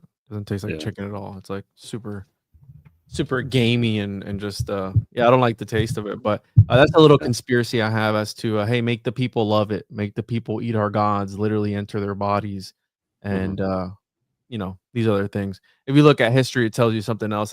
That was the only meat that was available to them. Sure, I mean, I guess, right? So what else do we got here, bro? We have the Circus connection, Gibsonton being a hub for circus freaks, carnies, things of that nature. We have the Alligator Man coming from the Florida swamps, allegedly. What else? It's homunculus time, bro. I think that's almost everything except the homunculus. So, Well, we like, could talk about the title. A humbug is a person or object that behaves in a deceptive or dishonest way, often as a hoax or in jest. The term was first described in 1751 as student slang and recorded in 1840 as a nautical phrase. Yeah. Humbug means like a charlatan kind of, or a, trickster, liar, ruse kind of artist, you could say. I didn't even look that up, bro. I thought that was part of the episode. Again, we didn't have a lot of time to prepare for this episode, so please bear with us. But all right, so the homunculus, right? I've speculated that Juan Ponce de Leon being 5'2", we don't know when he was Like born. 4'11". Was he? Yeah, super short. Like he was a small little man. And it's interesting. I couldn't do this before the show because again, we didn't have a lot of time to prepare. We literally prepared like an hour or two before the show. But there's a company in Jupiter, Florida, that will actually create a homunculus for you. Okay. Shut up. No, I promise you. I promise you. Check this out, dude. I looked this up when I was doing a little bit of quick research, and I couldn't do it myself. Well, hang on. Just you should what is a homunculus? I'm sure there's a lot of people who don't know, dude. Get into it. Break it down for us, dude. We got 15 minutes. Depending on who you ask, a homunculus essentially is an artificial life form. In alchemy, it's an artificial life form created through alchemy in the 16th century. And Paracelsus, the father of toxicology, was the first person to coin the word. He also coined the word gnome and sylph and element, various elementals. He coined a lot of words. And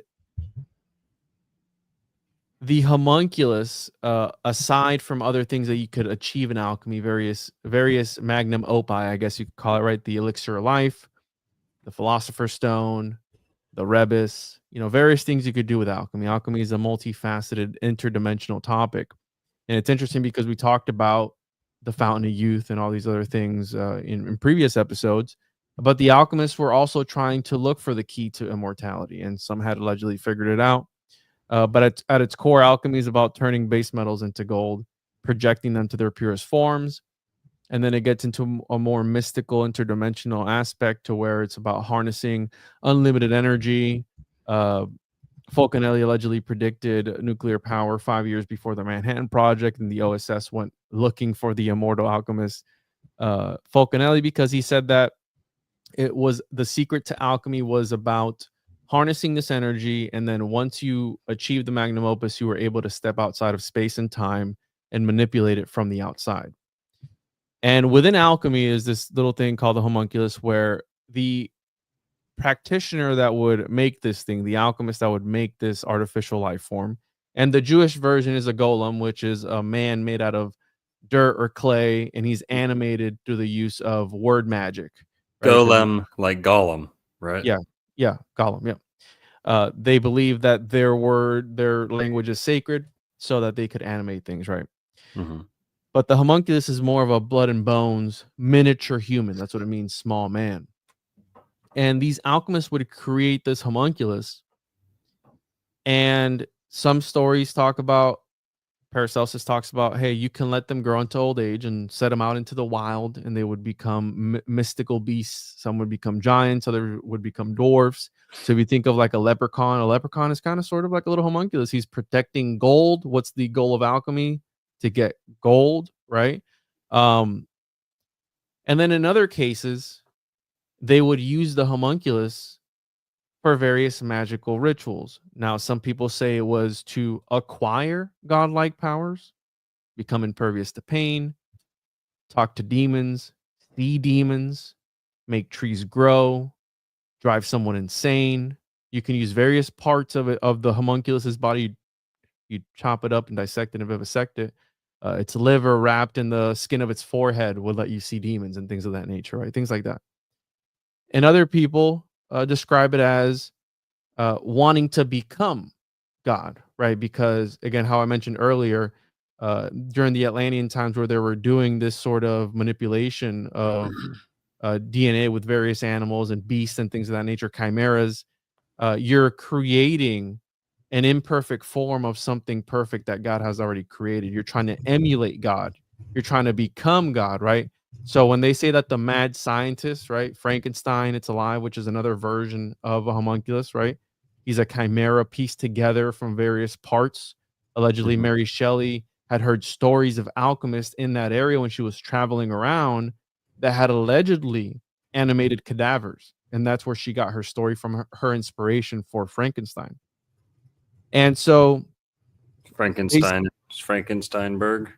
Yeah. So the concept of a mad scientist creating this abomination, some have speculated that the scientist is possessed and was led to create this abomination. That's why he did it, right? Because he was being possessed.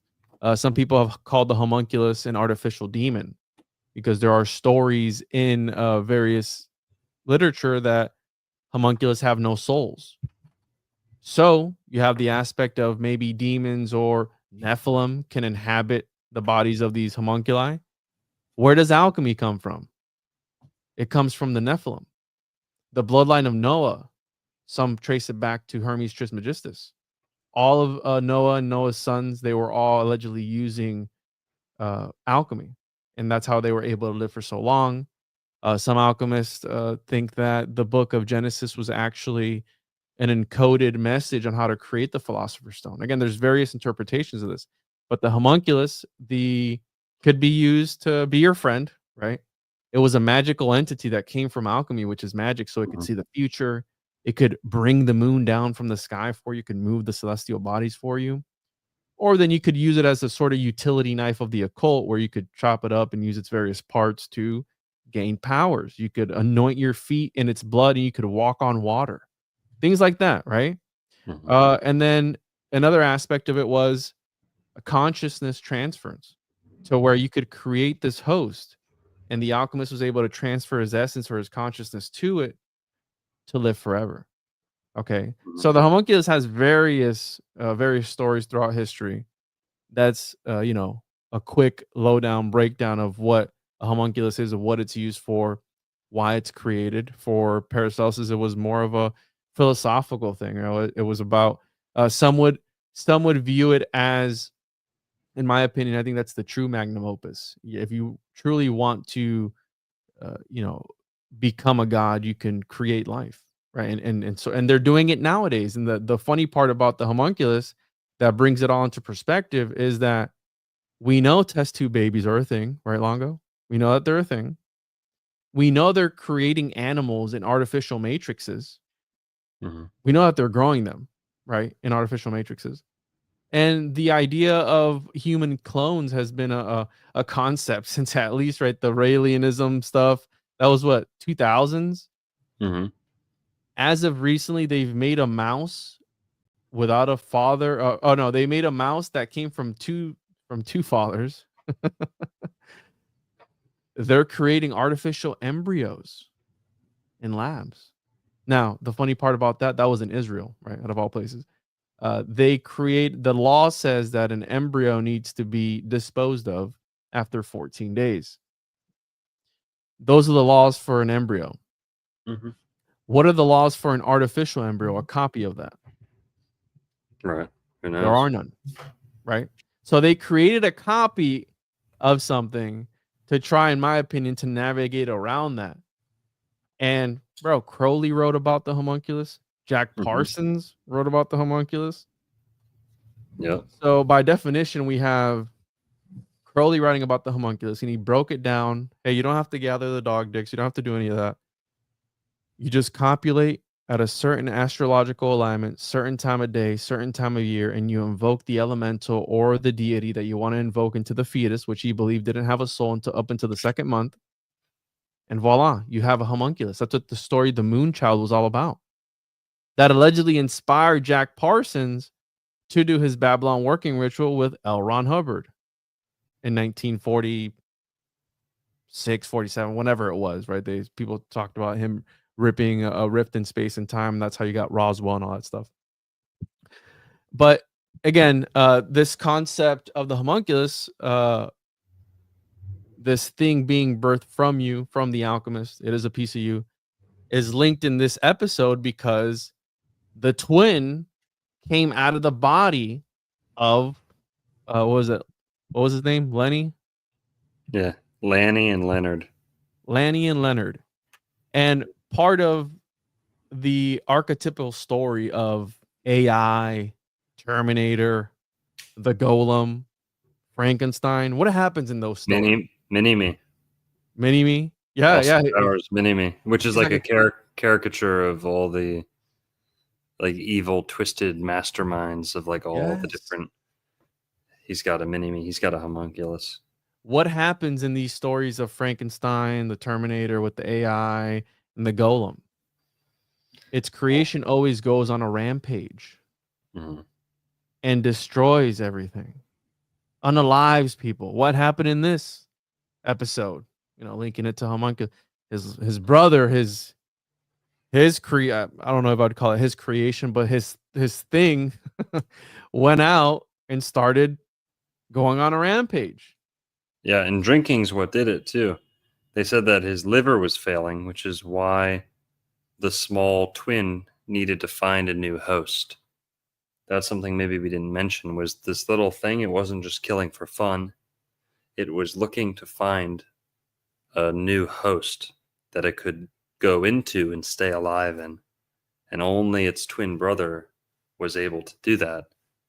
Everyone else that it bit into, it killed them. So it was looking for a new host. But yeah, homunculus in Florida. So now tell us about this Jupiter homunculus place. Now that we're up to speed on what the homunculus is. So this company in Jupiter you can actually, it'll actually create a homunculus for you. Now, the interesting part about homunculus is that it's an actual medical term. A homunculus, we all have homunculus in our brains. And what a homunculus is, let me see if I can pull up a picture of it. Everyone has seen the cortex, man, the sensory homunculus. And what science says is that overlaid over our brains is a neural map of our body. And the interesting part about this is that there's a depiction of a homunculus, which is the cortex man with the big hands, big mouth, disproportionate, and it's supposed to show which parts of your body your brain uses in an illustrational form. The interesting part about that is that your brain doesn't see your body the way that we do. We have hands and mouths and feet and stuff like that. And if there was an actual accurate depiction of a homunculus, it'd look more like a monstrosity or like a blob, because your brain isn't able to tell, where your wrist ends at the end of your arm, or where the tip of your fingers are in relation to the length of your fingers and things like that, right? So you'd actually look like that thing in the in the X-Files where it's like a monstrosity. And this particular company out of Jupiter, Florida, it gives you instructions on how to create your own homunculus. So you're supposed to print this out, and you're supposed to measure your feet and head and all this stuff, and then you enter the results and you get your own little, what will your homunculus look like? Again, I didn't have a chance to try it, but technically they help you create a homunculus, which is an actual medical word. So the cortex man, I don't want to show him because sometimes has his dick out. Hold on. So the cortex man, let me make sure that this one is appropriate. Okay, this one's appropriate. So the cortex man is supposed to illustrate which parts of your body, the bigger they are, the more they're used by your brain, right? So we all talk, we all eat, we all breathe, we all touch things. And this is a neural map way, essentially, is what it is. And here he is again, the sensory homunculus, motor homunculus. Okay. So they make that in Jupiter, but it's not a real homunculus. Like, they don't collect your spunk in a vial. No, that's 23andMe, bro. That's what happens when you send your stuff into 23andMe. They make a real clone of you in some lab somewhere. So, what about real homunculuses? Like, aren't there people on YouTube who claim to make real homunculi? Listen, I can't prove to you if the homunculus is real or not, bro. I can show us some of the cum bubbles in your basement. You got. I so hard present the stories. Do I believe that maybe perhaps once or twice they were able to replicate the right conditions? Maybe. I mean, who knows, right? We don't know. We know that you can make gold from other metals, right? You need like nuclear power to be able to do that, right? It's possible, which is the whole concept of alchemy, but you would need modern technology. And the fact that they're able to grow animals in artificial matrices, which is the whole concept of alchemy as well in the homunculus, I think maybe that they did do it once or twice. Once in a lifetime sort of thing. Who knows? And it doesn't even matter because the homunculus concept has been broken down, such as Aleister Crowley illustrated it, which I think Epstein and all these guys were doing the same thing at the Zorro Ranch, but that's a whole other thing. With the files coming out soon, allegedly. But he said, that's fine. Take the lab work out. Take, like the Freemasons, take the lab work out. Do it under these conditions, and you will give birth to a homunculus. And I think instead of these people in power being reptilians, how people say, right? Oh, they're actual lizard people. I think they're homunculus, bro, because Longo, that a lot of these elites, they use surrogacy, right? They make sure that their kids come out on certain astrological alignments, which is talismanic magic, right? A homunculus is a blood and bones talisman, essentially. It's created under a certain condition to bring forth the essence of whatever elemental they're trying to invoke. So I think that a lot of people who are in power, you've even talked about it, Longo, where they exhibit their astrological alignments on themselves, on the caricature of themselves, right? Like who is it? Salvador Dali with the handlebars and the anteater. right? He radiates that Taurus energy, and I think that the people who are put in certain positions, which you've pointed out before on various episodes, they have those attributes because they were born under a certain time alignment, place, whatever. We know that's a thing.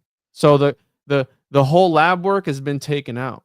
Now it's fully astrological. Crowley wrote about it. He wrote an entire instructional book on how to do it, which is what Jack Parsons, the the founder of NASA, pretty much, right? Of JPL, he took it literally. And he did just that with L. Ron Hubbard. And some people say he succeeded with Marjorie Cameron. And he manifested the Scarlet Woman because he believed he was saving humanity. He believed he was balancing humanity out because there was too much masculine energy.